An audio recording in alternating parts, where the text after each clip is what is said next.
ମାନେ ଆଜି ଜାଣିବା ଆମେ ଭଗ୍ନାଂଶ ବା ଭଗ୍ନ ସଂଖ୍ୟା କେତେ ପ୍ରକାର ରହିଛି ନା ଭଗ୍ନ ସଂଖ୍ୟା ବା ଭଗ୍ନାଂଶ ରହିଛି କେତେ ପ୍ରକାର ନା 3 ପ୍ରକାର। ଗୋଟେ ହେଲା ପ୍ରକୃତ ଭଗ୍ନାଂଶ, ଆଉ ଗୋଟେ ହେଲା ଅପ୍ରକୃତ ଭଗ୍ନାଂଶ, ଆଉ ଗୋଟେ ହେଲା ମିଶ୍ର ଭଗ୍ନାଂଶ। ଆଜି ଆମେ ଜାଣିବା 3ଟା ଯାକ ଭଗ୍ନାଂଶ କେମିତି କାହାକୁ କ'ଣ କୁହାଯାଏ।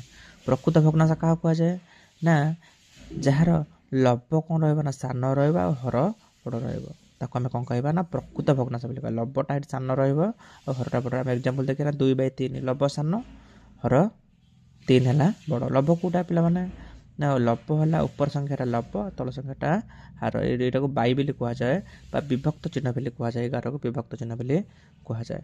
ବୁଝିପାରିଲ? ତାହେଲେ 2/3 ଲବ ସାନ ହର ବଡ଼, ଇଏ ହେବ ପ୍ରକୃତ ଭଗ୍ନାଂଶ। ସେମିତି 3/5 3 ସାନ 5 ବଡ଼, ପ୍ରକୃତ ଭଗ୍ନାଂଶ।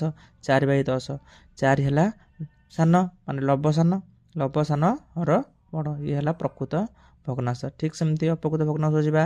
ଅପ୍ରକୃତ ଭଗ୍ନାଂଶରେ କ'ଣ ହେବ ନା ତାର ଓଲଟା। ପ୍ରକୃତ ଭଗ୍ନାଂଶରେ ଯାହା ଥିଲା ଅପ୍ରକୃତ ଭଗ୍ନାଂଶରେ ତାର ଓଲଟା ହେବ। କ'ଣ ଓଲଟା ନା ଲବଟା ବଡ଼ ହେବ ଆଉ ହରଟା ସାନ ହେବ। ଲବ ବଡ଼ ହେଲେ କେତେ ନା 5/2, ଲବ ବଡ଼ ହର ସାନ। 18/10 ଲବ ହେଲା 18 ହର ହେଲା 10, 18ଟା ବଡ଼ ତାହେଲେ ଉପରଟା ବଡ଼ ରହିବ। ଉପରଟା ବଡ଼ ରହିଲେ ଅପ୍ରକୃତ ଭଗ୍ନାଂଶ କହିବା, ତଳଟା ବଡ଼ ରହିଲେ ପ୍ରକୃତ ଭଗ୍ନାଂଶ କହିବା। ବୁଝିପାରିଲ ପିଲାମାନେ? 5/2 18/10 9/7 ଇଏ ସବୁ ହେଲା ଅପ୍ରକୃତ ଭଗ୍ନାଂଶ। ସେମିତି ଆମେ ଯିବା ମିଶ୍ର ଭଗ୍ନାଂଶକୁ। ମିଶ୍ର ଭଗ୍ନାଂଶ କହିଲେ କ'ଣ ପିଲାମାନେ ନା ଗୋଟେ ଭଗ୍ନ ସଂଖ୍ୟାରେ ଏମିତି ଲେଖା ହେଇଥିବ ଯେମିତି 2/1/2, ଏଥିରେ 2 ଲେଖା ହେଉଛି। 2ଟା ହେଲା ଆମର କେଉଁ ସଂଖ୍ୟା ନା ଗଣନ ସଂଖ୍ୟା କହିବା, ନହେଲେ ପୂର୍ଣ୍ଣ ସଂଖ୍ୟା ବି ଆମେ କହିପାରିବା। 2 ଗୋଟେ ଗଣନ ସଂଖ୍ୟା ଲେଖା ହେଉଛି, ତା ପାଖରେ ଗୋଟେ ଭଗ୍ନ ସଂଖ୍ୟା ଲେଖା ହେଇଛି, ଭଗ୍ନାଂଶ ଲେଖା ହେଇଛି। ଆକୁ ଆମେ କ'ଣ କହିବା ନା ମିଶ୍ର ଭଗ୍ନାଂଶ ବୋଲି କହିବା। ମାନେ 2ଟା ସଂଖ୍ୟା ଆମେ ମିଶିକି ଅଛି ବୋଲି, 2 ପ୍ରକାର ସଂଖ୍ୟା ମିଶିକି ଅଛି ବୋଲି ଆକୁ ମିଶ୍ର ସଂଖ୍ୟା ବୋଲି ଆମେ ମିଶ୍ର ଭଗ୍ନାଂଶ ବୋଲି କହିବା।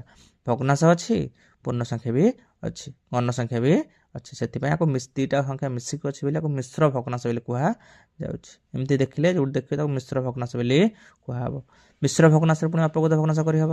କେମିତି ନା 2/1/2 କ'ଣ କରିବ ନା ଏ ତଳ 2ଟାକୁ ଗୁଣିବ ଆଉ ଉପର ସାଙ୍ଗରେ ମିଶାଇବ। ଆଗ ଲମ୍ବା ଗାର ଦେବ, ତଳ 2ଟା କିଏ ଅଛି ନା 2 × 2 ମିଶାଣ କେତେ ଲବ 1/, ତଳେ ଯାହା ଲେଖା ଅଛି ଲେଖିଦେବା ଆଉ। 2 × 2 = 4 ମିଶାଣ 1/2, 4 1 5/2। ଏଇଭଳିଆ ସବୁ